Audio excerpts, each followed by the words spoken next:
Olá, meus queridos e amados irmãos, eu sou o pastor Expedito Marinho e tenho a grande satisfação de vos cumprimentar com a graça e com a paz de nosso Senhor Jesus Cristo. Estará comigo estudando a disciplina de História do Povo Hebreu, ok? História do povo hebreu é uma matéria de uma importância extremamente relevante para todo aquele que estuda teologia, para todo aquele que tem desejo de conhecer a Bíblia em grau mais elevado, porque o povo hebreu, chamado também de povo de Israel, é o povo da Bíblia. Foi eles quem produziram as Escrituras Sagradas. Inclusive, uma das exigências dos hebreus para canonizar os livros do Antigo Testamento era que esses livros fossem escritos por hebreu, ou por judeu, ou por israelita. Em aulas futuras eu vou explicar a razão da diferença de nomes, hebreu, Israel e judeu. Esses três nomes pelos quais esse povo é conhecido. Atualmente, o Estado é chamado de Israel, mas o nome judeu persiste, continua sendo usado para caracterizar esse povo. O povo de Israel ainda continuam sendo chamados de judeus. Em aulas futuras, nós vamos explicar detalhadamente o porquê dessas diferenças de nomes. Agora estamos apenas dando uma introdução no nosso estudo de História do Povo Hebreu, que também futuramente nós vamos explicar o significado da palavra hebreu, ok? De qualquer forma, já estamos adiantando que o estudo da história do povo hebreu é equivalente ou é o mesmo que estudo do povo de Israel ou do povo judeu. Este povo que produziu o Antigo Testamento, e por que não dizer o Novo Testamento também, a maioria do Novo Testamento, pois os apóstolos, eles eram todos judeus, com exceção de Lucas, que não temos certeza que era judeu e provavelmente não era judeu, e nós não temos certeza disso, alguns duvidam, mas até pela questão do nome, Lucas provavelmente não era judeu, embora alguns dizem que ele fosse judeu. Temos também o caso de Marcos, que há quem duvida, mas a maior parte dos estudiosos afirmam que Marcos era sim judeu.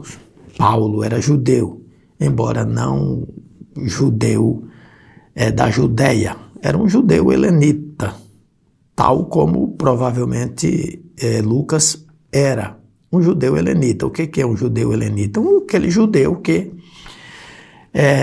vive em colônias judaicas em outras partes do mundo e não ali dentro da Judéia. Esse assunto a gente vai explicar futuramente de forma mais detalhada para que você possa ter um conhecimento mais aprimorado. Aqui estamos apenas anunciando com antecedência para que você entenda algumas expressões que necessariamente nós iremos usar no nosso estudo de história do povo hebreu, ok? Só para adiantar, hebreu é o primitivo nome dos israelitas. Primeiro eles eram chamados de hebreus, depois de Israel e depois, por último, judeus, tá? Mas vamos começar com a palavra hebreu, mas tratando sempre do mesmo povo, ok? Então, a história do povo hebreu, ela é uma história cheia de sagas, uma história cheia de mistérios, podemos dizer assim. Há muitos mistérios na linha da história desse povo. Por que eu chamo de mistérios? Porque na história desse povo há alguns acontecimentos, há alguns atos não muito bem esclarecidos para nós de hoje em dia, porque nos tempos em que os textos sagrados foram escritos, qualquer pessoa que lia podia compreender, podia entender. Mas quanto mais o tempo remonta ao passado, mais difícil fica para a gente entender uma série de acontecimentos por questões de cultura, língua e outras coisas relacionadas com a vida social, política, econômica e etc. Então, outra questão também que dificulta quando nós recuamos ao passado para entender os povos antigos é a questão de datas. Nem sempre as datas são... podemos admitir que as datas são exatas. Nós vamos aqui sempre falar de datas estimadas, até porque há uma discussão sobre a questão das datas e também sobre a questão de certos acontecimentos, certos atos que ocorreram no mundo do povo antigo, ou melhor, na vida do povo pré-histórico, ok? Então, nós temos aqui duas coisas importantes a ser explicadas. A primeira, nós vamos entrar em certos assuntos relacionados com a pré-história e outros com a história. O que é pré-história? Pré-história é aquele período que a escrita ainda não havia sido inventada, ok? A pré-história é o período que remonta à invenção da escrita. A história é a partir da invenção da escrita. Antes de o homem inventar a escrita, esse período é chamado de pré-histórico. Depois que o homem inventou a escrita e passou a comunicar por meio de sinais gráficos, aí nós já temos o período chamado de história, porque por meio da escrita pode-se compreender o acontecimento ou os acontecimentos de várias civilizações. Mas antes da escrita, esse período é considerado pré-histórico e, por conta disso, varia muito as datas. Embora existe um material chamado de carbono 14, que é um material usado para medir o tempo de existência de alguma coisa, para datar, medir a datação de algum objeto antigo que foi achado, mesmo assim não dá para os cientistas determinar o tempo exato. O carbono 14 ele vai lhe dar um tempo aproximado, mas nunca exato. E mesmo assim, há também aqueles que contestam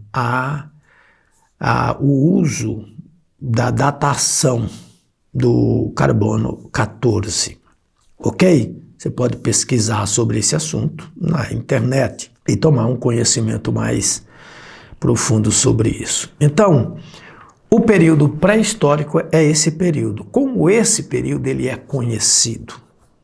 Esse período pré-histórico que precede a escrita, ele é conhecido por meio dos achados arqueológicos. O que nós chamamos de achados arqueológicos?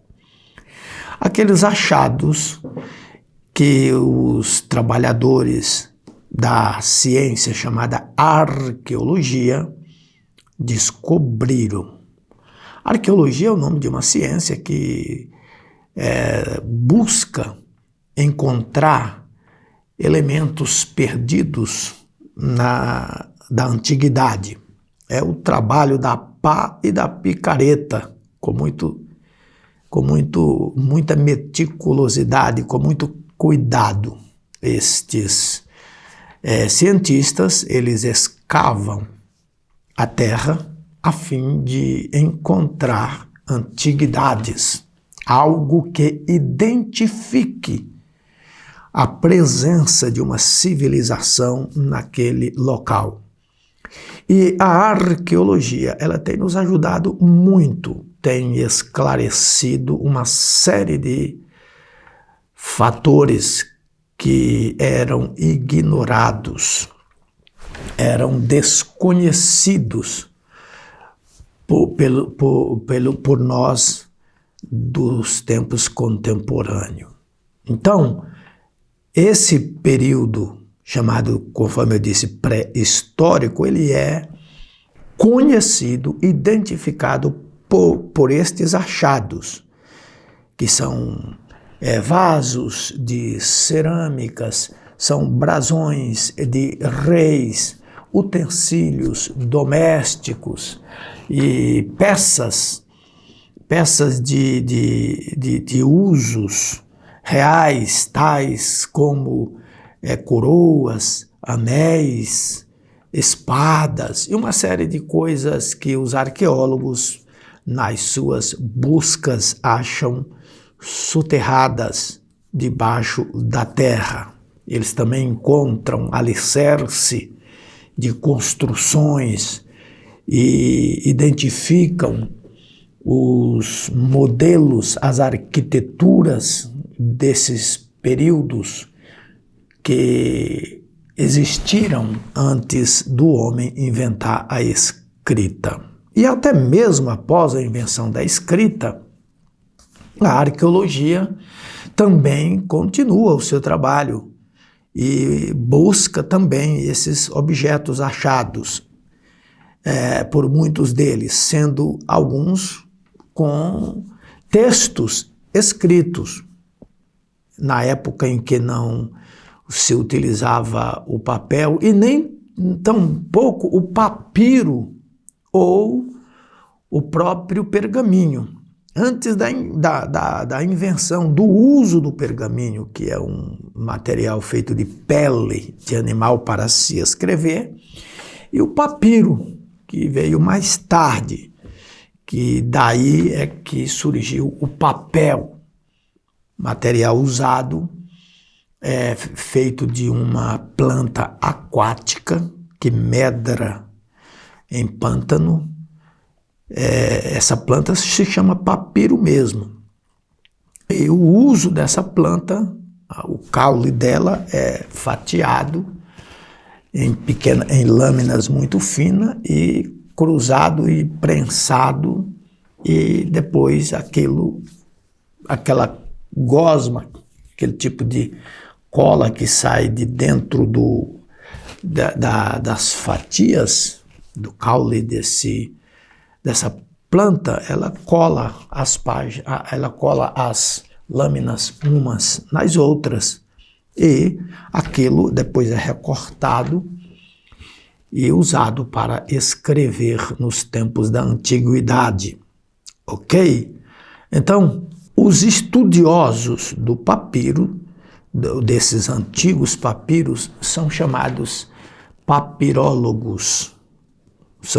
É o nome dado aos especialistas que estudam esse material que foi usado e inventado no Egito. São papirólogos. E os estudiosos da cultura egípcia, especialmente a cultura pré-histórica, a pré-histórica e a histórica, são chamados de egiptólogos. Esses homens que se doaram na pesquisa e no estudo para decifrar o passado, legaram para nós profundos conhecimentos para que hoje nós não cometêssemos erros que os homens do passado cometeram e também possamos acertar naquilo que eles erraram, ok? Então, a história do povo hebreu, ela está inserida na história secular. Ela inicia dentro de um período da história secular. A história secular é a ciência que estuda o passado da humanidade e o seu relacionamento com o presente, sempre projetando para o futuro, procurando interpretar cientificamente os acontecimentos que contribuíram para o aperfeiçoamento das condições materiais, sociais, intelectuais e morais em que atualmente nós vivemos. Então a história, ela dá essa contribuição para nós.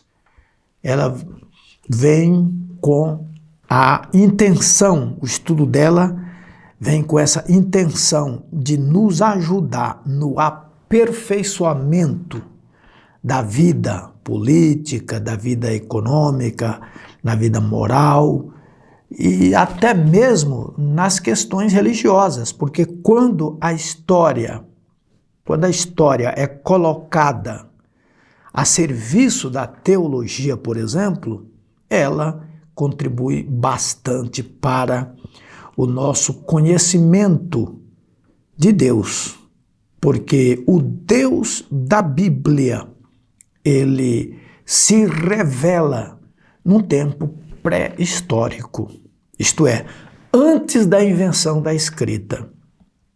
O Deus da Bíblia, ele se revela ao homem, ele se dá a conhecer antes de o homem inventar a escrita. Daí a razão de nós falarmos desse período chamado pré-histórico. Por exemplo, nos dias de Noé, nos dias de Matusalém, nos dias de Caim, e a partir de Abel, vamos falar, até o dilúvio, não havia a invenção da escrita. E mesmo após o dilúvio, a escrita demorou muito para ser inventada.